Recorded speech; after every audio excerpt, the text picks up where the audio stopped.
chicken wings. Ito ang ating lulutuin. So, imamarinate natin siya sa dark soy sauce, Shaoxing wine, brown sugar, and salt.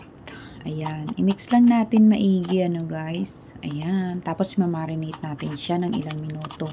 Mag-add tayo ng warm water para mas mabilis. Ayan. Mix lang natin uli. Ayan. Tapos, imamarinate natin siya. Ay guys, napakasimple lang nito. Kaya, huwag nyong palalagpasin ang aking recipe. Ayan, abang nakamarinate na yon, nagpainit na ako ng mantika.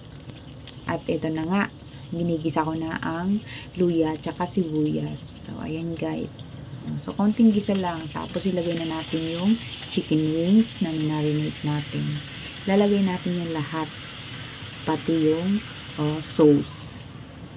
Kasi, pakukuluan natin siya. Ayan. Masarap yan guys, manamis-namis. Ayan, nag-add nga pala ako ng 5 spicy powder. Kung wala kayong 5 spicy powder, star anise na lang ang ilagay nyo. So, mix lang natin at pagkatapos, tatakpan natin siya.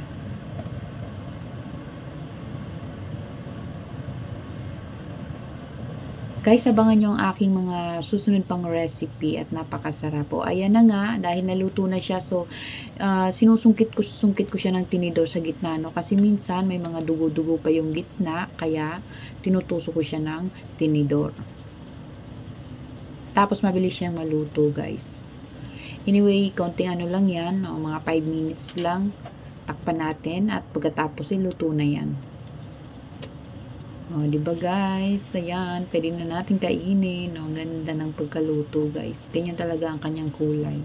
So kahit inedit ko man, yung kulay niya talagang ganyan. Oh, 'di ba? May spring onion akong nilagay. Oh, di wow. Oh, thank you for watching, guys. Gayahin niyo na. Napakasimpleng lutuin. Let's eat. Bye.